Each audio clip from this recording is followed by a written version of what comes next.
오늘 분별과 판단이라고 하는 이 제목으로 말씀을 좀 살펴보고 이 말씀 또 붙들고 우리 함께 또 기도하도록 하겠습니다. 우리 그리스도인들과 비그리스도의 차이라고 우리가 한다면 우리는 예수님께서 가르쳐 주신 대로 사랑할 만한 사람을 사랑하는 것이 아니고 사랑할 수 없는 사람조차 사랑하는 것이 우리 기독교인과 비기독교인의 큰 차이라고 우리가 알 수가 있습니다. 근데 오늘 말씀은 우리 믿는 자, 특별히 믿는 자 안에서 일어나는 일들, 우리도 사실은 믿는다고 하면서 하나님의 믿는 그 믿음하고 내가 살아가는 삶 속에서 이제 여러 가지 일어나는 일들에 대항하고 이제 반응하는 이 차이가 믿음을 가진 자와 믿음을 갖지 않는 사람과의 차이에서 큰 차이가 없는 게 있단 말이에요. 그런 것들을 이제 사도 바울도 다 아시고 로마 교회 교인들에게 특별히 교인들에게 이렇게 이야기하는 거예요. 믿음이 연약한 자를 너희가 받되 그의 의견을 비판하지 말라라고 이야기를 합니다. 14장 1절에요. 그래서 오늘 우리는 딱 두 가지를 잘 분별을 해야 돼요. 여러분, 분별이라고 하는 게 있죠. 분별. 어떤 것이 옳은가, 어떤 것이 그런가, 잘못된가. 이 분별. 우리는 분별의 은사는 받아야 돼요. 분별. 어떤 것을 잘 분별하는 것하고 그냥 어떤 것만 보면은 판단하는, 이거는 굉장히 큰 차이가 있습니다. 오늘 성경이 우리에게 비판하지 말라라고 이야기를 하면서 우리는 오히려 이 비판보다는 분별을 잘 하게끔 이야기를 하고 있다는 거예요. 그럼 분별하고 비판의 차이 이해가 됩니까? 예. 다 우리는 똑똑해가지고. 자, 다시 한번 정리를 하면 분별이라고 하는 건 굉장히 생산적인 겁니다. 분별. 분별은 좀 생산적인 거죠. 그럼 또 이 판단이라고 하는 것은 어떻게 됩니까? 파괴하는 거죠. 사람을 판단한다라고 하는 것은 파괴하는 그런 의미가 있습니다. 그러니까 이 판단과 이 분별의 차이를 우리가 이제 알았다면 우리는 판단하려고 하나님의 자리에 앉아가지고 누구누구를 판단하려고 하는 것이 아니라 이것이 과연 옳은 것인가 그런 것인가 분별을 할 수 있도록 하라는 거예요. 그래서 우리는 분별의 은사를 더 사모해야 돼요. 근데 대다수 분별의 은사보다는 판단의 은사, 심판의 그 은사를 받아가지고 하나님 자리에서 심판을 다 해버리는 거예요. 나중에 이게 나오겠습니다. 뒤에 나오겠습니다만 하나님은 유일한 심판자예요. 우리가 다 하나님 앞에 설 것이라는 거예요. 우리의 심판주 되시는 예수님 앞에 우리는 다 불려가요. 거기서 판단을 받는 거예요. 거기서 심판을 받는다는 거예요. 근데 우리는 사실 50보 100보라는 말 들어봤죠. 50보나 100보나 큰 인간은 차이가 없다는 것이죠. 우리 믿는 자는 특별히 남을 판단하고 정죄하고 심판하는 위치에 있지 않고 잘 분별하는 그런 쪽에 우리가 서야 된다는 거예요. 자, 다시 한번 정리를 하면 오늘 이 개념부터 확실하게 개념부터 정리를 하고 말씀을 깊이 좀 들어갑시다. 분별은 생산적이라 그랬습니다. 상대방에 대한 이해, 이렇구나, 저렇구나. 나는 이렇게 생각하는데 저 사람은 저렇게 생각하는구나. 이렇게 내가 분별을 하는 거예요. 내가 맞을 수도 있고 저 사람이 맞을 수도 있구나. 이게 분별을 하는 거죠. 한 번 더 생각을 해보는 거죠. 상대방에 대한 이해를 하는 거죠. 이게 분별이라고 한다면은, 자, 다시 판단이라고 하는 건 아주 파괴적이라고 했습니다. 상대방에 대해서 속단하는 거예요. 네가 틀렸어. 내가 옳아. 내가 하는 것은 다 옳고 남이 하는 것은 다 잘못됐어. 이런 식인 거죠. 자기가 하는 것은 다 옳아. 이게 아주 신속하게 판단하는 것. 이건 굉장히 파괴적인 거죠. 이 용어 정리가 확실하게 됐나요? 이 용어 정리를 머릿속에 집어넣고 오늘 이 말씀을 좀 보았으면 좋겠습니다. 자, 그러면은 이 용어 정리만 확실하게 이제 정리가 됐다면 우리 믿는 자들은 어떻게 해야 되는지, 왜 사도 바울이 이렇게 이야기하는지를 정확하게 우리가 읽어낼 수가 있습니다. 이제 믿음이 연약한 자를 너희가 받아라 그랬습니다. 믿음이 연약한 자. 여러분, 교회 안에도 믿음에 있어서 아주 이제 새로운 신자, 새로운 사람들이 있잖아요. 새로 이제 교회에 처음 나와서 예수님을 한번 믿어보려고 하는 사람, 그런 사람은 새 신자라고 하죠. 그런 사람이 있고, 오랫동안 신앙생활을 한 믿음의 연수가 굉장히 오래된 사람들, 그 다음에 중간 단계도 있을 것이고, 제각각이죠. 교회만큼 다양한 사람이 모인 곳이 없습니다. 학벌도 다양하죠. 초등부터 뭐 대학원까지, 그리고 이 빈부격차도 잘 사는 사람, 그리고 못 사는 사람, 다양하게 이렇게 섞여 있는 거예요. 개성이 아주 강하죠. 그럼 학교 같은 경우는 어때요? 자, 초등학교 1학년이다 그러면 나이에 잘라가지고 대다수 이렇게 오잖아요. 그죠? 그러면 가르치는 것, 배우는 것, 이게 다 교육 과정이 있어가지고 다 똑같아요, 사실은. 근데 거기서 만약에 나 학교 다니기 싫어, 그럼 그만두면 돼요. 나가서 자기가 뭐 대안학교를 다니든, 나는 이 학교가 내 체질 아니다, 이렇게 해서 그만두면 되는 거죠. 이 교회라고 하는 것은 정말 이렇게 다양한 성격, 다양한 인종들 이렇게 섞여가지고 이것이 하나가 된다라고 하는 것이 굉장히 어려운 일이거든요. 사도 바울 때도 마찬가지였습니다. 그 안에 로마 교회 안에 믿음이 연약한 자, 믿음이 좀 강한 자 막 섞여 있어서 이 안에서 서로 판단하고 막 심판하고 정지하는 이런 문제가 생겼던 거죠. 그래서 사도 바울이 로마서를 통해서 믿음이 연약한 자를 너희가 받되 그의 의견을 비판하지 말라. 여기서 믿음이 연약한 자라고 하는 것은 계속 믿음이 연약한 상태로 있는 사람이 있잖아요. 잘하지 않고. 여러분, 어떤 경우는 신앙생활을 오래 했음에도 불구하고 똑같이 베이비 수준에 있는 신앙생활, 그런 그 베이비와 같은 그 수준의 신앙생활을 하는 사람이 있습니다. 지금도 마찬가지입니다. 교회마다 다 있다는 거예요. 교회는 다닌 지 오래돼요. 교회는 다닌 지 오래되지만 베이비 같은, 아주 베이비라고 하면 어때요? 징징거리고, 이거만 하면 뭐 조금만 하면 징징, 뭐 엄마가 아빠가 뭐 안 해주면 조금만 하면 막 징징거리고 따지고 막 바락바락하고 그런 사람들 있잖아요. 그거를 이제 베이비 신앙이라고 해요. 그러니까 믿음이 연약한 자라고 하는 것은 계속 믿음이 약한 상태로 남아있는 상태, 약한 상태로 남아있는 사람을 말하는 것입니다. 그런 사람들이 있으니까 그런 사람들을 수용을 하라는 거예요. 포용을 하라는 거예요. 그런 사람들의 의견을 비판하지 말라는 거예요. 이제 구체적으로 이제 어떤 비판이 나왔는지 그것을 이제 설명해 주고 있습니다. 2절에 보니까 어떤 사람은 모든 것을 먹을 만한 믿음이 있고 믿음이 연약한 자는 채소만 먹는데, 이게 무슨 말이냐면 배경을 좀 이해를 해야 돼요. 지금 사도 바울이 로마 시대 때, 여러분, 저도 최근에 이제 역사, 로마 시대의 역사, 그 다음에 기독교의 아주 좋지 않았던 역사, 이런 것들을 좀 공부를 좀 하고 있는데요. 보면 특별히 로마 시대 때 우리가 생각하는 이상의 우상숭배가 심했습니다. 황제 숭배는 기본이고요. 막 여러분 들어보셨죠? 뭐 제우스 신, 뭐 온갖 신, 잡다한 신들이 다 있잖아요.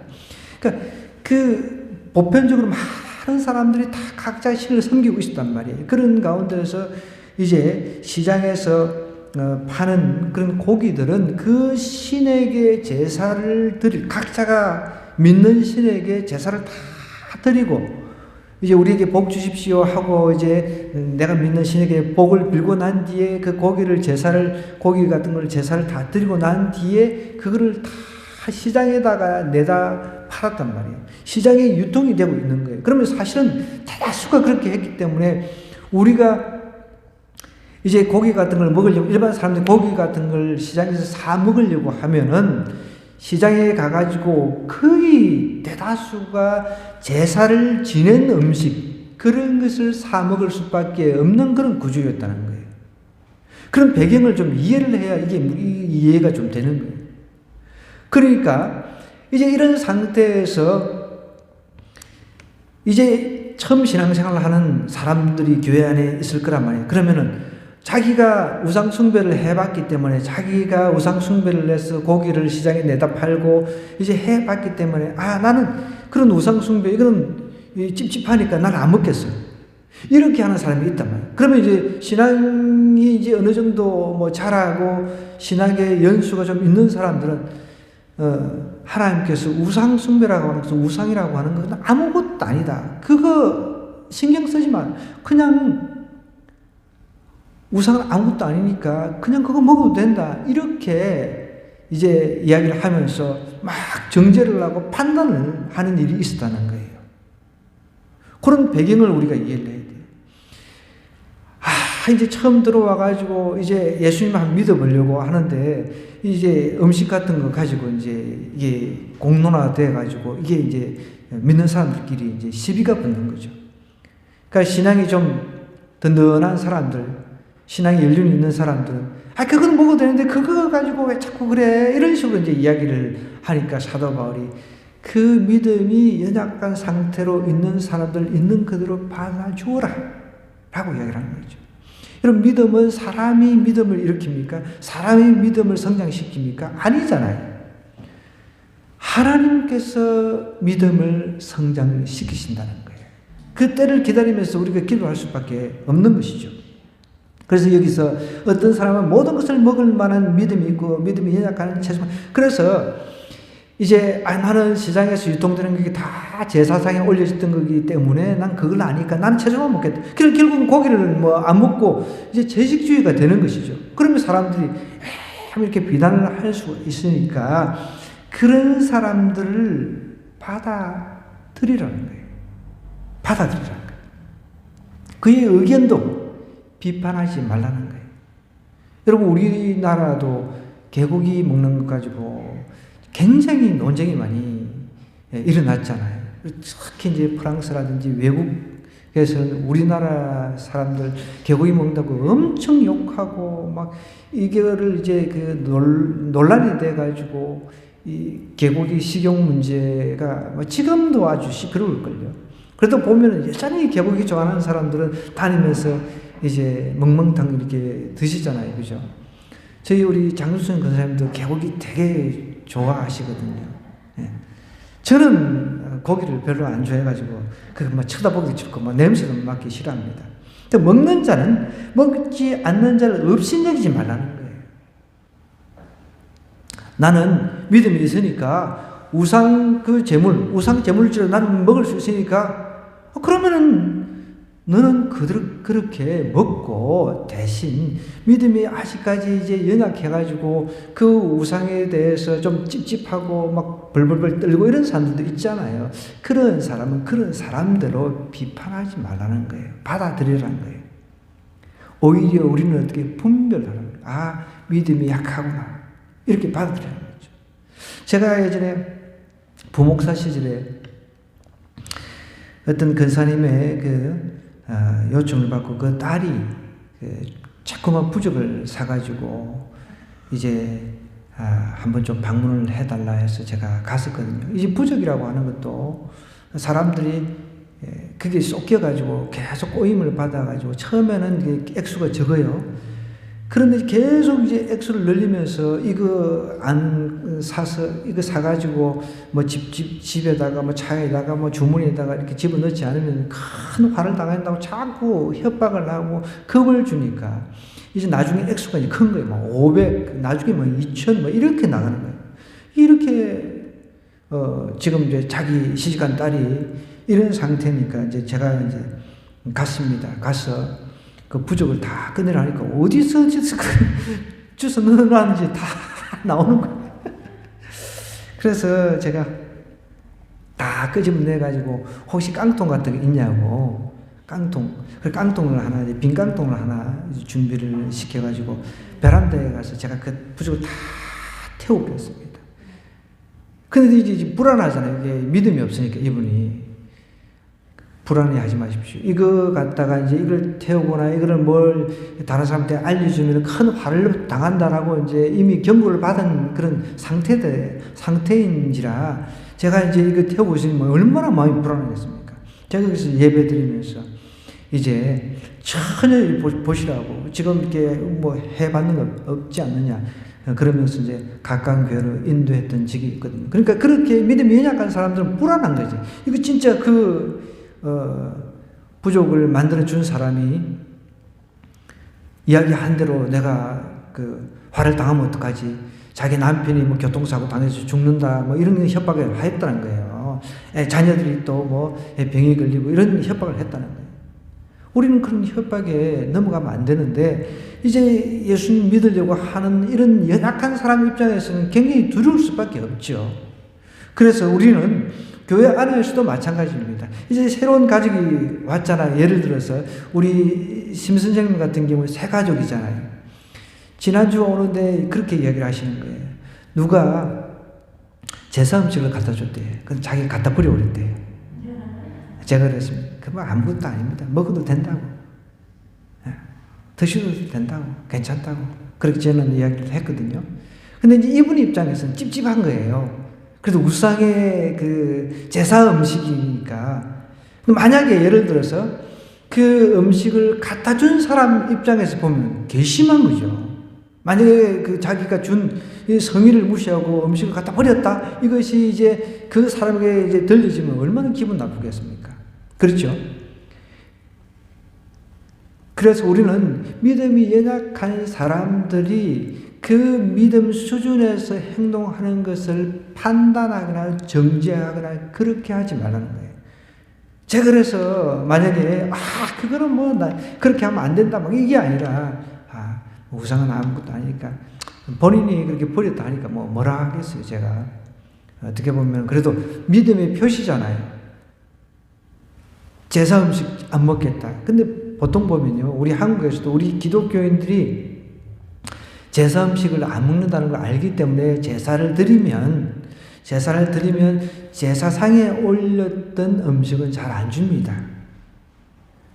그래도 배려를 하는 거예요.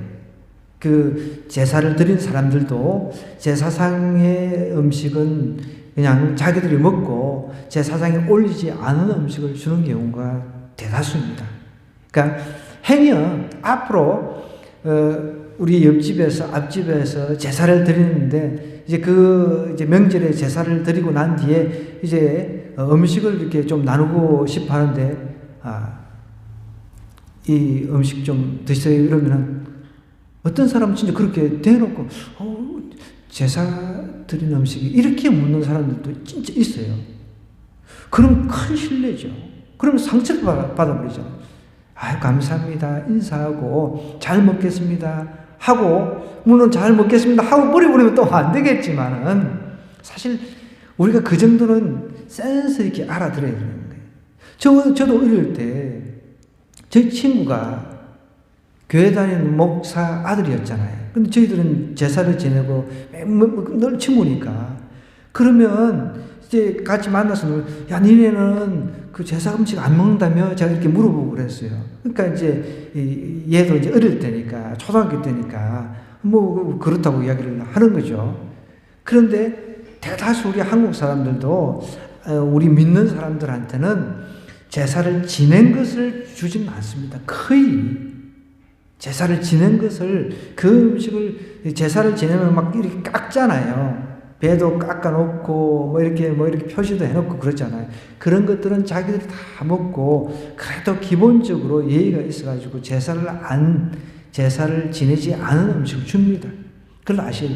그래서 행여나 그 사람들이 우리한테 호의를 베풀 때 감사합니다 이렇게 하고 해야지. 나 제사 음식 안 먹는데 이렇게 해버리면 어떻게 우리가 그 사람들 전도를 하겠습니까? 그래서 먹는 자는 먹지 않는 자를 업신여기지 말고 먹지 않는 자는 먹는 자를 비판하지 말라. 제가 대학 때 후배가 이제 아버지가 돌아가셔가지고 제가 전라도에 이제 비행기 타고 방문을 했는데 거기서는 이제 음식을 내주는데 제가 맛있게 먹었어요. 그래서 그 자매가 감동을 받았어요. 보통 사람들 같으면 좀 쭈삣쭈삣하고 막 그랬는데 저는 아주 맛있게 먹었어요. 맛있게 먹었어요. 하나님이 그를 받으셨다는 거예요. 중요한 것은 하나님께서 그를 받으셨기 때문에 내가 거기서 가타부타 심판자가 되어서 판단하고 그러지 말라는 거예요. 또 4절에 이렇게 이야기합니다. 남의 하인을 비판하는 너는 누구냐? 여러분 비판하고 비평은 또 구분을 해야 돼요. 이 용어 정리가 잘 되어 있어야 된다는 거예요. 용어. 자, 비평이라고 하는 것은 어떤 객관적인 사실이 있습니다. 객관적으로 객관적인 사실을 가지고 이것은 이래서 이랬습니다라고 하는 게 이게 비평인 거예요. 이제 학문을 하는 사람들은 비평을 해요. 비평.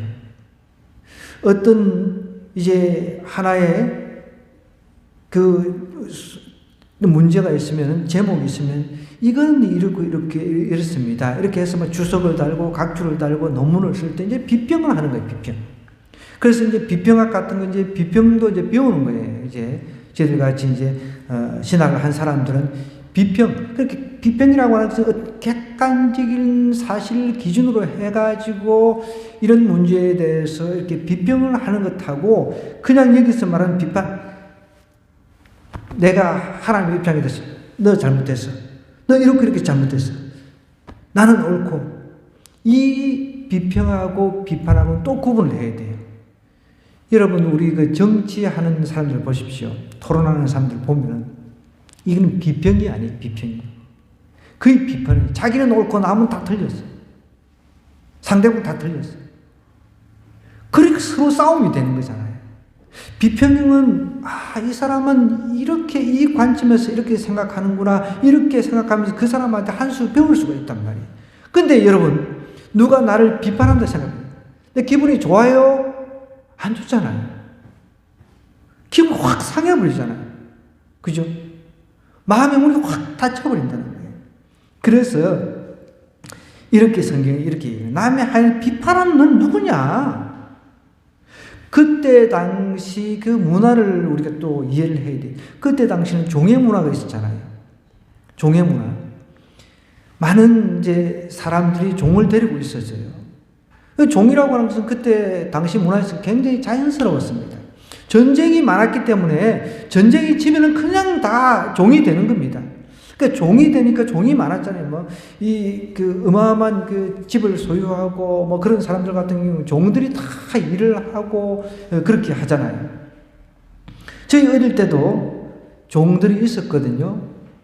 그런데 그 종을 우리는 머슴이라고 불렀습니다. 머슴. 그냥 밥만 먹고 일하고 그런 수준이죠. 근데 지금은 다 없어졌죠. 사라졌죠.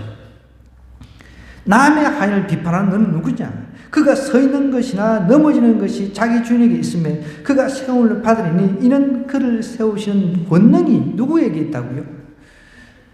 주님께 있다는 거예요. 그래서 우리는 형제, 자매 귀하게 여기면서 분별해서 내가 이 말하면 저 사람이 혹시 상처받을 수 있지 않을까 늘 분별해서 이렇게 하는 게 중요하다는 것이죠. 어떤 사람은 5절입니다. 이 날을 저 날보다 낮게 여기고 어떤 사람은 모든 날을 같게 여기냐니 각각 자기 마음으로 확정할지. 이 말은 또 무엇입니까? 이 말도 또 배경을 이해를 해야 돼요. 자, 예수님께서 부활하시고 난 뒤에 제자들 중심으로 주일 예배를 드렸잖아요. 부활하신 날이니까. 그런데 그 당시만 해도 유대인들, 특별히 12제자가 다 유대인들이었잖아요. 유대인들은 안식일을 지켰습니다. 안식일을 안 지키면 돌로 쳐 죽이라고 그랬습니다. 구약을 잘 읽어보세요. 구약 율법은 안식일을 안 지키면 돌로 쳐 죽였어요. 안식일 일하는 사람도 돌로 쳐 죽였어요. 아주 그러니까 여러분 여기서 또 개념이 중요해요. 안식일하고 주일하고는 틀립니다. 어떤 사람들은 목회자들도 심지어 안식일이 변해가지고 주일이 됐다라고 이야기를 하는데 아닙니다. 안식일은 그야말로 토요일입니다. 어떻게 토요일이 변해가 일요일이 됩니까? 상식적으로 한번 생각해 보자고. 토요일이 싹 변해가 일요일이 됩니까? 토요일은 토요일이요. 일요일은 일요일이에요. 그거를 아셔야 된다는 거예요. 그러니까 원래 유대인들이 이제 토요일 안식일을 지켜야 되는데 이제 예수님 믿었어. 거듭났어. 다시 태어났어. 그 예수님께서 부활하신 날을 이제 자연스럽게, 그때는 이제 초기에는 토요일도 안식일도 찝찝하니까 혹시 또 이제 이 유대인들한테 욕 들을 수 있으니까 아주 애매모호한 그런 그 모션을 취했단 말이에요. 여러분, 베드로가 그 유대인들하고 이제 같이 지내다가 하나님께서 자신의 주님이신 예수님께서 이방인에게도 복음을 전하게 하시고 또 이방인에게도 동일하게 은혜로 베푸신 그것을 이제 분명히 알았단 말이에요.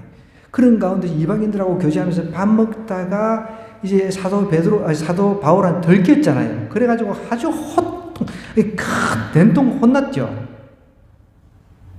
왜냐하면 유대인 입장에서는 이방인들하고 같이 먹어도 안 돼요.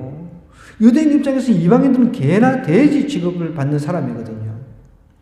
그러니까 처음 초기 예수님께서 부활하시고 난 뒤에 초기 기독교인들은 이 애매한 위치에서 토요일도 안식일 눈치 보느라고 안식일 지키고, 그 다음에 이제 주일 부활하신 날 이제 지키고, 나중에 이제 일요일이 하나의 이제 공휴일화 되면서 이제 완전히 그날을 갖다가 이제 확실하게 주님의 부활하신 날을 이제 지키게 되거든요. 그러니까 토요일 안식일하고, 안식일은 지금도 지키잖아요. 지금 유대인들이 지금 우리나라에도 안식일 교가 있잖아요. 그러니까 이 사람들은 안식일을 지키지 않으면 우리는 다 구원이 없다고 주장하는 사람들인 거예요. 그러니까 안식일하고 주일하고는 완전히 틀린 겁니다. 안식일이 변해가지고 주일이 된 게 아니에요. 그걸 정확하게 아셔야 돼요. 근데 이 날에 대한 문제가 또 여기서 일어난 거예요. 어떤 사람이 이 날을 전날보다 낮게 여긴다는 거예요. 토요일 날 우리는 예배 드려야 돼. 이런 식으로 이제 이야기를 하는 사람이 아니다. 무슨 소리냐? 우리 주님께서 부활하신데 부활하신 날, 이 날 우리가 이 날을 하나님 예배 드리고 해야지. 이런 이제 또 시비가 있었던 거죠.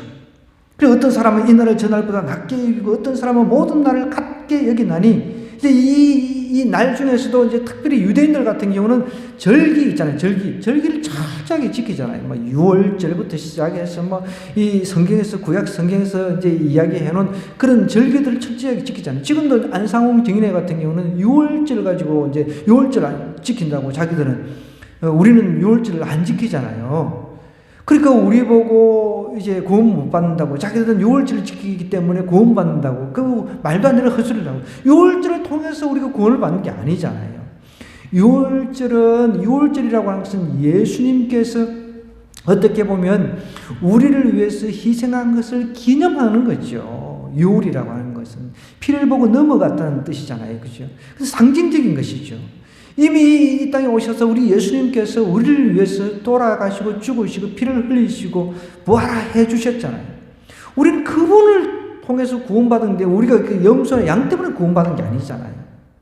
이 날 가지고 이제 이런 절기 가지고 막 논쟁이 일어난 겁니다. 그러니까 이렇게 이야기를 하는 거예요. 어떤 사람은 모든 날을 갖게 여기나니 각각 자기 마음으로 확정할지니라. 그러면 다시 한번 정리를 할게요.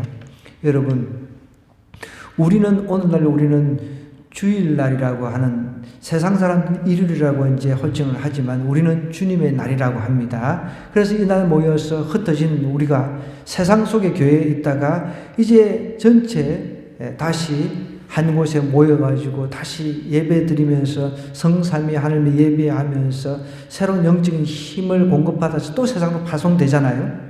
그러면 이 날이 어떤 나라에서는 지금 우리 그 쿠말 목사님이 목회하고 있는 그 네팔 같은 경우는 토요일이 이제 거기는 주일입니다. 토요일 날 쉬거든요.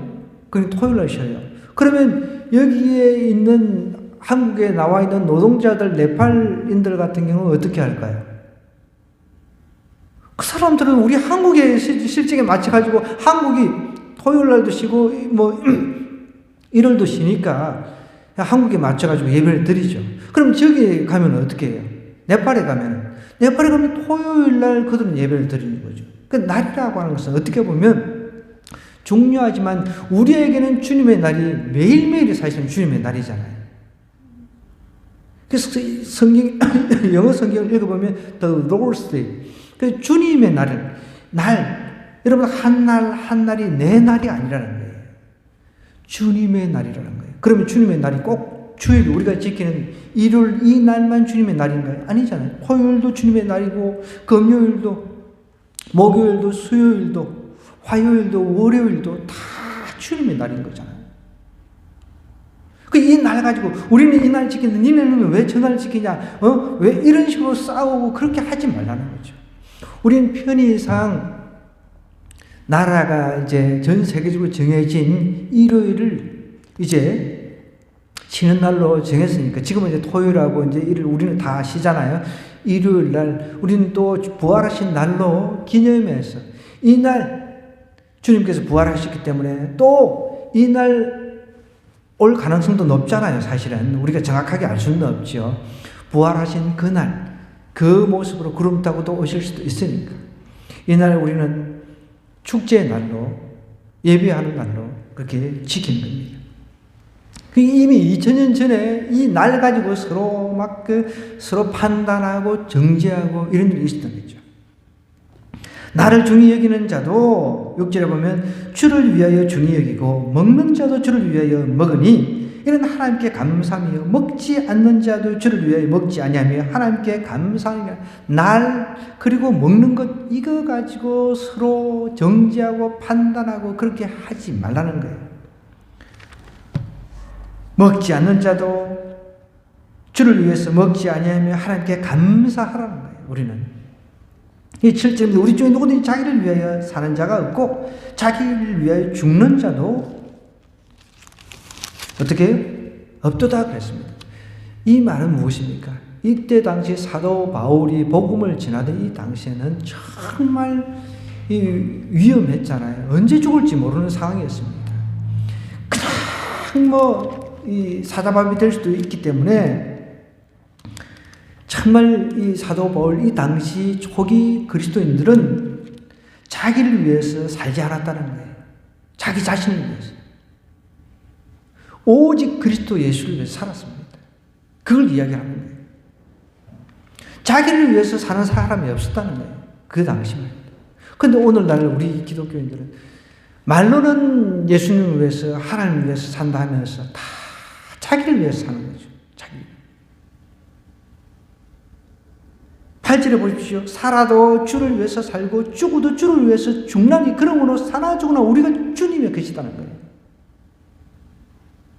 주님을 위해서 사니까 사자밥이 되는 거 두렵지 않고 화형당하는 거 두렵지 않았다는 것이죠. 여러분, 우리가 사나 죽으나 주님을 위해서 사셔야 돼요.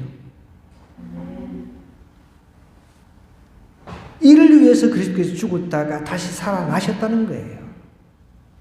이럴 때, 주님을 위해서 살 때 주님은 다 기억하십니다. 그거. 우리가 우리 자신을 위해서 산 것인지 정말 주님을 위해서 산 것인지는 주님이 심판자 대신 주님이 판결을 하신다는 거예요. 나중에. 이를 위해서 그렇게 죽었다가 다시 살아나신 곧 죽은 자와 산 자의 주가 되려 하십니다. 우리 주님은 죽어있는 사람에게도 통치권을 미칩니다. 살아있는 사람에게도 통치권을 미치고요. 우리 하나님은, 우리 주님 예수님은 모든 산자와 죽은 자의 통치자가 되신다는 거예요. 그걸 이야기를 하는 겁니다. 내가 그래서 어찌하여 10절에 내 형제를 비판하느냐? 여러분, 우리는 우리 입에 이 비판의 언어는 조심해야 돼요. 혹시 내가 하는 것이 이게 비판의 언어가 아닌가? 늘 살펴보라는 거예요. 대신 뭘 하라고요? 분별을 하라는 겁니다. 분별. 비판, 형제를 비판하느냐? 어찌하여 내 형제를 업신여기냐? 비판하니까 어떻게, 비판하니까 업신여기지. 아이고, 지지리도 못난 놈 하면서, 속으로는 막 비판. 자기가 옳다 생각하고 자기는 하나님 위치에 서 있어요. 우리가 다 하나님의 심판대 앞에 서리라. 분명히 우리는 하나님의 심판대 앞에 선다는 거예요. 저와 여러분 모두가 하나님의 심판대 앞에 섭니다. 기록되었을 때 주께서 이르시되 내가 살았노니 모든 무릎이 내게 꿇을 것이요 모든 혀가 하나님께 자백하리라 하였느니라. 여러분 우리 각 사람이 자기 일을 하나님 앞에 직구하리라. 이게 무슨 말입니까? 우리는 심판대에 서면 하나님께서 이제 물을 것 아니에요. 네가 이러이러 했냐? 이러이러 했냐? 그러면 정말 하나님 앞에서 속일 수가 없습니다. 우리 마음을 다 보시는 분 앞에 우리가 어떻게 속일 수 있겠습니까? 직고를 하는 거예요. 사실대로 제가 그랬습니다. 제가 그랬습니다. 그럼 믿지 않는 사람들은 심판대 앞에 서면 뭐 두려워 떨리겠죠. 근데 우리는 믿는 사람이니까 믿는 사람도 상급이 있다 그러잖아요. 믿는 사람도 우리는 심판대 앞에 섭니다. 물론 세상 사람들 믿지 않는 사람들은 지옥으로 가거나 그런 건 아니지만 우리 행한 행위대로 우리도 심판을 받는다는 거예요. 정말 여러분 이 사도 바울처럼 죽어도 살아도 주님을 위해서 살았던 사람들하고 그냥 일평생 자기 자신을 위해서 그냥 먹고 마시고 살았던 사람하고 어떻게 똑같이 대우를 한다 그러면 그거야말로 불공평한 하나님이시잖아요. 하나님은 그걸 다 아신단 말이에요. 그래서 우리 각 사람은 자기 일을 심판대 앞에서 하나님 앞에 짓고 한다는 거예요. 짓고. 그래서 우리는 늘 우리 스스로를 돌이켜보면서 내가 남을 판단하지 않는지 이것을 항상 살펴보라는 거예요. 그래서 어떤 설문조사가 예전에 교회에서 있었는데 제일 불편하고 무서운 사람 1위가 뭐냐면 40일 금식 기도한 사람이에요. 항상 40일, 정말 그 명함에도 40일 금식 기도 몇 분 했다 이렇게 써가지고 다른 사람 제가 봤어요. 그럼 2위가 철학 기도를 잘하는 사람이래요. 내가 이렇게 철학 기도한다. 이게 2위였다는 거죠. 3위가 신학을 공부한 장로님이래요. 내가 이렇게 신학을 공부했는데, 그래서 사사건건 따지고 심판자의 입장에 대해서, 그래서 이 장로들끼리 막 의기투합해서 목회자를 내쫓기도 하고, 그런 불상사들이 일어나잖아요. 여러분, 우리는 이 파괴하는, 상대방을 파괴하는 판단자의 위치에 있으면 안 돼요. 우리는 생산적인 분별의 위치에 서야 됩니다. 그래서 잘 분별할 수 있도록 은사를 달라고 기도해야 됩니다. 여러분, 남들 이 분별하는 게 쉬울까요? 남들을 심판하고 판단하는 게 쉬울까요? 이게 남들을 심판하고 판단하는 게 더 쉽습니다. 그렇기 때문에 이렇게 어려운 것을 우리한테 요구를 하는 겁니다. 그렇지만 우리는 할 수 있다는 거예요. 왜? 예수님께서 하셨잖아요. 예수님께서 십자가에 달리시기 직전까지 그 사람들을 심판하지도 않으셨어요. 오히려 용서하고 용서해 달라고. 나 같으면 이제 좋지 않은 성질에 그냥 진짜 나 같은 사람은 하나님 될 수도 없지만 나 같으면 진짜 그렇겠어요. 막 뺨을 때리고 욕하고 내가 하나님의 일을 조롱하는데 그냥 말 한마디면 죽어버리잖아요. 나가 죽어버리라. 이렇게 할 수도 있잖아요. 우리 주님 그러시지 않으신다. 그래서 우리 주님께서 우리에게 본을 보여주시기 때문에 우리는 남을 판단하고 파괴하는 심판자의 위치에 서지 말고 오히려 분별하고 그 분별을 통해서 생산적인 그런 일들을 해 나가야 됩니다. 오늘 이 말씀 생각하면서 우리 한번 기도하십시다. 바리새인들은 늘 심판자 위치에 섰습니다. 판단을 했습니다. 세례를 정지하고 판단을 했잖아요. 그런데 우리 주님은 탕자의 비유를 통해서 분명하게 가르쳐 주셨어요. 탕자가 돌아왔음에도 불구하고 그냥 너 돈 다 말아먹었지 다시 나가 이 무자식아 이렇게 혼내고 욕하지 않으셨어요. 살아서 돌아왔다고, 죽은 아들이 돌아왔다고 다 품에 안았습니다. 오늘 우리에게도 그런 주님과 같은 그 사랑의 마음, 남을 판단하기보다 잘 영적으로 분별할 수 있는 분별의 은사를 달라고 주님 앞에 기도하도록 하겠습니다.